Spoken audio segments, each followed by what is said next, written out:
चलिए स्टूडेंट्स, अब हम बात करते हैं हमारे सब्जेक्ट मैथ्स में नए टॉपिक की, नए चैप्टर की। इससे पहले हमने दो टॉपिक कर लिए, हमने दो चैप्टर्स कर लिए, दो टॉपिक्स कर लिए।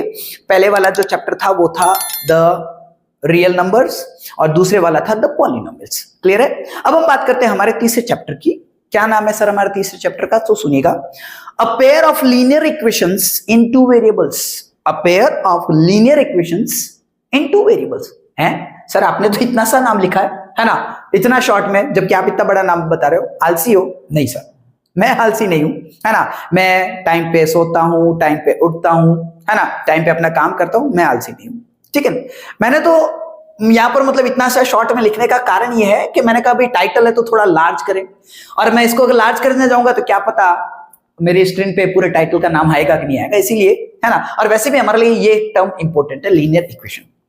चलिए फिर भी हम बात करते हैं हमारे टॉपिक की, है ना। नाम क्या है तो सुनिएगा, a pair of linear equations in two variables. In two variables, clear है? पेयर है, पेयर का मतलब हो गया टू इक्वेशंस है साहब, दो इक्वेशंस है, दोनों इक्वेशंस कैसी है? लीनियर है ना। कितने वेरिएबल्स के साथ में? दो वेरिएबल्स के साथ में, वेरिएबल्स दो है, क्लियर है? ठीक है ना। और लीनियर है इक्वेशंस, दोनों इक्वेशंस कैसी? लीनियर। सर लीनियर इक्वेशन का क्या मतलब होता है? लीनियर का मतलब क्या है? तो लीनियर का मतलब आपको पता हो तो हमने पॉलिनोमियल में पढ़ा था, ऐसा पॉलिनोमियल जिसके वेरिएबल पर हाईएस्ट पावर 1 हो, हम उसे क्या कहते हैं? Linear polynomial. यहां पे कितने वेरिएबल्स है? दो वेरिएबल्स है, दोनों ही वेरिएबल्स पे हाईएस्ट पावर कितना होना चाहिए? 1, है ना। इससे ज्यादा नहीं होनी चाहिए, हाईएस्ट पावर 1 होनी चाहिए। अगर हाईएस्ट पावर 1 है मतलब ये क्या है? लीनियर है। क्लियर है? तो कुल मिलाकर a pair of linear equations into variables. आइए हम बात करते हैं, जैसे कि मैंने आपको कहा कि हमारे लिए जो इंपॉर्टेंट टर्म है वो है लीनियर इक्वेशंस। सही बात है। तो सर पहले डिफाइन करो लीनियर इक्वेशन को, होता क्या? तो सुनिएगा, an equation which can be written in the form of ax plus by plus c is equal 0। ax plus by plus c is equal 0, है ना। ऐसी इक्वेशन जिसे आप इस फॉर्म में लिख सकते हो, ax plus by plus c is equal 0। But यहां पे एक कंडीशन है, there is a condition। Condition क्या है? कंडीशन है a और b 0 नहीं होना चाहिए। C 0 हो जाएगा तो चल जाएगा, A और B 0 नहीं होना चाहिए। यहां पे A, B, C real numbers है, X और Y वेरिएबल्स है। क्लियर है? तो कहने का मतलब हो गया ऐसा इक्वेशन जिसे आप ax plus by plus c is equal 0 के फॉर्म में लिख सकते हो, और यहां पे A और B 0 नहीं होना चाहिए। सर क्यों नहीं होना चाहिए? अरे भाई कॉमन सेंस है ना, एक कॉमन सेंस वाली बात है, सीधी सी बात है, एक नॉर्मल सी बात है। अगर आप A को 0 कर दोगे, है ना, तो X का मर्डर हो जाएगा भाई साहब। सीधी सी बात है ना। अगर आप a को 0 कर दोगे, कहने का मतलब x का कोएफिशिएंट है a, सीधी बात है, इसके मल्टीप्लाई में बैठा ही है ना। ठीक है, तो कहने मतलब अगर आपने a को 0 रखा तो x 0 हो जाएगा, और x 0 हो गया तो फिर हमारे पास वेरिएबल बचा खाली y। सही बात है। अगर आप b को 0 कर देते हो तो आपका y 0 हो जाएगा, तो फिर हमारे पास बचेगा खाली x। तो हमारा तो चैप्टर का नाम ही है कि विद टू वेरिएबल्स, दोनों वेरिएबल्स जिंदा रहने चाहिए, दोनों वेरिएबल्स रहने चाहिए, ना x जाना चाहिए ना y, ना x 0 होना चाहिए ना y, है ना। और x और y कब 0 नहीं होंगे? जब a और b 0 नहीं होंगे। c 0 होगा तो चल जाएगा, a और b 0 नहीं होना चाहिए, यही शर्त है। क्लियर है? तो हम इसे क्या कहते हैं? Linear equation. क्लियर है सर? अब आप बात करते हैं, सुनिएगा। वैसे मैंने एग्जांपल भी दिए, देख लीजिएगा, है ना, लीनियर इक्वेशंस के। देखिए जैसे 2x minus 3y minus 8 is equal 0, तो दो जो है वो a हो गया, ये जो माइनस का 3 है वो आपका b हो गया। क्लियर हो गया? ये जो माइनस का 8 है वो आपका c हो गया। क्लियर? दूसरे वाला 5x minus 3y is equal 11। Sir 11 तो उधर पड़ा ना, अरे क्या फर्क पड़ता है, उसको इधर ले आओ, है ना, इसको हम इधर ले आते हैं। Minus 3y minus 11 is equal 0। हाँ सर अब बराबर है, ये आ गया लीनियर इक्वेशन। एक और लिखा मैंने 3/2x plus 5/3y is equal 7। इसको भले आप इधर ले आओ, 3/2x plus 5/3y minus 7 is equal 0। Fraction में पढ़े हैं, भले ही पढ़े ना, फ्रैक्शन में क्या फर्क पड़ गया, रियल नंबर से। सही बात है, 0 नहीं होना चाहिए, फ्रैक्शन में चलेंगे 0 नहीं होना चाहिए। प्लस होगा चलेगा, माइनस होगा चलेगा, 0 नहीं होना चाहिए, फ्रैक्शन है तो चलेगा। क्लियर है? ए और बी का वैल्यू 0 नहीं होना चाहिए, बस। आइएगा अब हम बात करते हैं आगे, मैंने क्या लिखा है। A pair of linear equations with two variables can be solved by the two methods.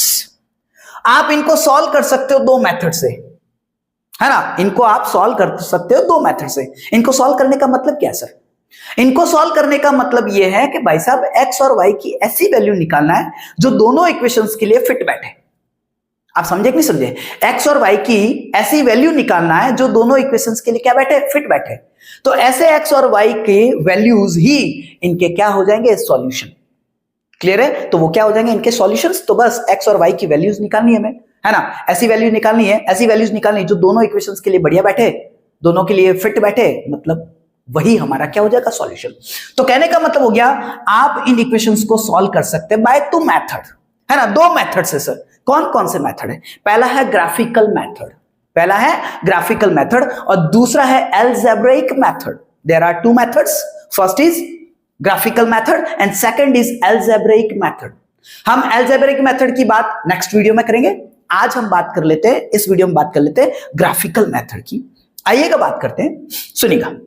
Graphical method, the graph of a pair of linear equations with 2 variables represents 2 lines। Clear है? सीधी बात है भाई साहब, हमारे पास 2 इक्वेशंस हैं, सही बात है। दोनों इक्वेशंस को जब आप ग्राफ बनाने जाओगे, दोनों इक्वेशंस के लिए जब आप ग्राफ बनाने जाओगे तो आपको 2 लाइंस मिलेगी सब, सही है, स्ट्रेट लाइंस मिलेगी। मान लीजिए ये आपका ग्राफ है, मान लीजिए ये आपका ग्राफ है ना, ये आपका y हो गया, ये आपका x हो गया। मान लीजिए आपको एक लाइन ये मिली, दूसरी लाइन ये मिली, है ना? एक इक्वेशन के लिए ये लाइन होगी, दूसरी इक्वेशन के लिए ये लाइन होगी। तो कहने का मतलब हो गया दोनों ही इक्वेशंस के लिए अपनी अपनी लाइंस मिलेगी साहब, अपनी अपनी लाइन मिलेगी दोनों इक्वेशंस को। क्लियर है? तो कहने का मतलब हो गया, क्या कहा इसने कहा है कि the graph of a pair of linear equations with 2 variables represents 2 lines. हमें ग्राफ में 2 लाइंस मिलेगी, है ना, लेकिन 3 तरीकों से मिल सकती, इन 3 फॉर्म्स, 3 तरीकों से मिल सकती। 2 लाइंस मिलेगी आपको, है ना, सीधी सी बात है, दोनों इक्वेशंस के लिए अपनी अपनी लाइंस मिलेगी, लेकिन वो हमें 3 तरीकों से मिल सकती है। कौन कौन से 3 तरीके हैं सर? आइएगा बात करते हैं, सुनिएगा। पहला है the lines intersect at a point. Okay, है ना, पहला है, सुनिएगा, एक बार मैं इनको रब कर लेता हूं, मेरे जगह काम आएगी, स्पेस मुझे अभी चाहिएगा। ठीक है सर, 1 मिनट होल्ड कीजिएगा। आइएगा बात करते हैं। तो पहला, है ना, पहला तरीका दोनों लाइंस का, है ना, the lines intersect at a point. दोनों लाइंस एक दूसरे को इंटरसेक्ट करेगी साहब। ये देखिए मैंने 2 लाइंस बनाई है, एक लाइन बनाई है AB और एक बनाई है PQ, और ये दोनों देखो एक दूसरे को यहां पर काट रही है, इंटरसेक्ट करते हुए निकल रही है। मतलब यहां जो x और y की वैल्यू होगी ना, है ना, इस पॉइंट के लिए जो x और y की वैल्यूज है ग्राफ में, वे ही x और y की वैल्यूज इनके क्या हो जाएंगे, सॉल्यूशन। क्लियर हो गया, है ना? तो कहने का मतलब हो गया अगर आपको दोनों लाइंस इंटरसेक्ट करती हुई मिले एक पॉइंट पे, मतलब ये हो गया कि उन दोनों इक्वेशंस के लिए एक यूनिक सॉल्यूशन होता है x और y का। सही बात है, वही वैल्यूज होगी साहब, उसके अलावा कोई दूसरी वैल्यूज नहीं होगी, x और y की वही वैल्यूज होगी, वो एक यूनिक सॉल्यूशन होगा। दोनों ही इक्वेशंस के लिए फिट बैठेगी वो x और y की वैल्यूज। क्लियर हो गया? तो कहने का मतलब हो गया, सीधी सी बात है, अगर आपको दोनों लाइंस एक पॉइंट पे इंटरसेक्ट करते हुए मिले, मतलब ये हो गया उन दोनों इक्वेशंस के लिए एक यूनिक सॉल्यूशन है। क्लियर हो गया? तो मैंने लिखा this point gives a unique solution. Clear?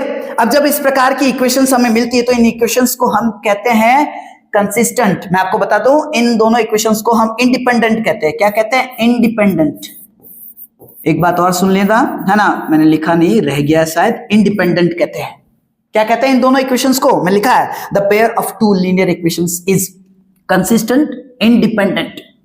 Independent का मतलब क्या हो गया? इंडिपेंडेंट का मतलब हो गया दोनों इक्वेशंस को एक दूसरे से कोई मतलब नहीं है ना, एक दूसरे से किसी प्रकार से रिलेटेड नहीं है, एक दूसरे पर डिपेंड नहीं है, इसीलिए इन दोनों को हम क्या कहते हैं? इंडिपेंडेंट। क्लियर है सर? कंसिस्टेंट का मतलब क्या? कंसिस्टेंट का मतलब हो गया अगर दोनों लाइंस, है ना, जो आपको लाइंस मिली है वे दोनों लाइंस, है ना, कम से कम एक पॉइंट पे भी अगर एक दूसरे को काटती है, क्लियर है, इंटरसेक्ट करते हुए निकलती है, तो कहने का मतलब वो क्या होता है? कंसिस्टेंट होता है साहब। सही बात है? तो कहने का मतलब हो गया कुल मिलाकर ये जो दोनों इक्वेशंस हैं वो इंडिपेंडेंट है, कंसिस्टेंट है। क्लियर हो गया? ओके, नेक्स्ट दूसरा फॉर्म देखते हैं हम, है ना, किस प्रकार से लाइंस मिल सकती है। If the lines are coincident, है ना, दोनों लाइंस कोइंसिडेंट हो सकती है। सर कोइंसिडेंट का मतलब? कोइंसिडेंट का मतलब होता है दोनों एक दूसरे के ऊपर चढ़ गई साहब। समझे कि नहीं समझे? है ना, जहां पर पहली लाइन बनी वहीं पर दूसरी लाइन बनेगी, है ना। मैंने यहाँ पे बनाया भी, आप देखिए, है ना, एक लाइन को मैंने व्हाइट कलर से बनाया तो एक को ऑरेंज कलर से बनाया, आपको दिख रहा होगा। क्लियर है? एक को मैंने शो कर दिया PQ से, एक को शो कर दिया AB से, तो ये दोनों लाइंस जो है वो कोइंसिडेंट कहलाएगी, है ना। इसका क्या मतलब है? इसका मतलब है the equations have infinitely many solutions. मतलब ये हुआ कि इनके बहुत सारे सॉल्यूशंस है साहब, एक्स और वाई के, है ना, बहुत सारे सॉल्यूशंस हैं जो दोनों ही इक्वेशंस के लिए फिट बैठेंगे। समझे कि नहीं समझे? तो कहने का मतलब हो गया, अगर दोनों लाइंस एक दूसरे के ऊपर आ जाए, मतलब कोइंसिडेंट हो जाए, ठीक है, तो यहां पर आपको बहुत सारे सॉल्यूशंस मिलेंगे। क्लियर? अब देखिएगा, the pair of two linear equations is dependent consistent. Clear है? पहले मैं बता दूं डिपेंडेंट क्यों कहा गया। डिपेंडेंट इसलिए कहा गया है क्योंकि ये दोनों इक्वेशंस, है ना, एक दूसरे से रिलेटेड होती है ना, डिपेंड करती है साहब, रिलेटेड होती है, संबंध होता है। कैसा संबंध होता है? मल्टीपल होती है। जैसे देखिएगा, ये पहली वाली मेरी इक्वेशन है 2x + 3y = 5। इसको मैंने कुछ नहीं किया, इसको मैंने 2 से मल्टीप्लाई किया, इसको 2 से मल्टीप्लाई किया, तो देखो मुझे दूसरी इक्वेशन मिली। क्लियर है ना? तो कहने का मतलब हो गया मल्टीपल है ना, तो इसीलिए डिपेंडेंट। क्लियर? तो मैंने आपको कहा है डिपेंडेंट, है ना, डिपेंडेंट है। कंसिस्टेंट क्यों है? मैंने आपको कहा कि अगर काटती है, या तो काटती क्या, दोनों एक दूसरे के ऊपर चढ़ी हुई है, जगह जगह काट रही है सब, सीधी सी बात है ना, दोनों एक दूसरे के ऊपर चढ़ी हुई, मतलब ये तो काटती ही तो जा रही है, एक पॉइंट पे क्या मतलब काटती तो जा रही, दोनों एक दूसरे के ऊपर ही तो है भाई साहब, आप समझ रहे हैं, है ना। तो कहने का मतलब हो गया ये कंसिस्टेंट है, डिपेंडेंट है ना। Many solutions. क्लियर है? हर पॉइंट सॉल्यूशन है सब, सीधी बात है, हर पॉइंट सॉल्यूशन है। क्लियर है? तो कहने का मतलब हो गया यहां पर एक्स और वाई की बहुत सारी ऐसी वैल्यूज हैं जो दोनों ही इक्वेशंस के लिए क्या बैठेगी, फिट बैठेगी साहब। क्लियर है? ओके सर, बात करते हैं अब next. If the lines are parallel, सबसे सरल भी अच्छा ना, है ना, क्योंकि वो झंझट ही नहीं।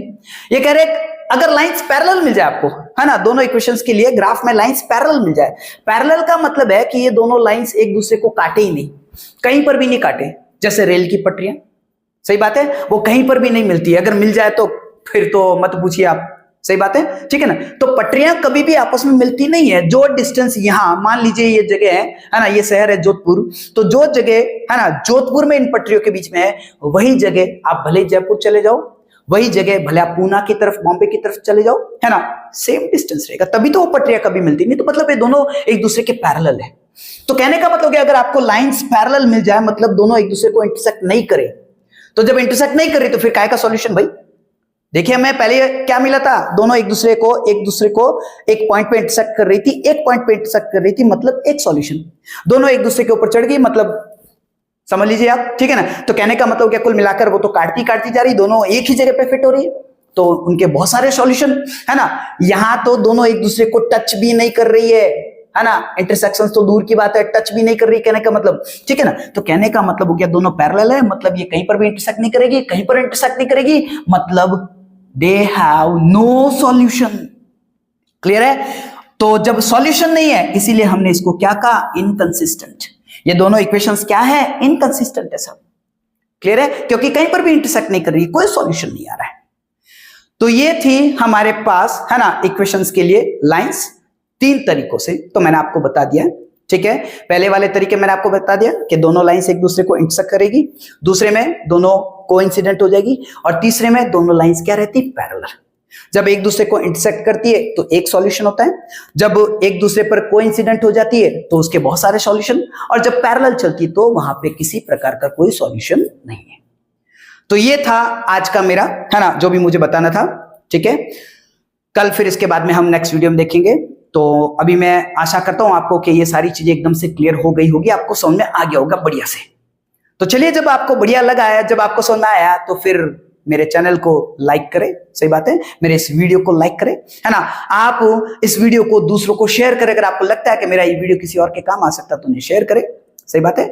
आप किसी और को मेरे YouTube चैनल को रेकमेंड करें, आप भी मेरे चैनल को सब्सक्राइब करें और दूसरों से भी कहें कि सब्सक्राइब करें।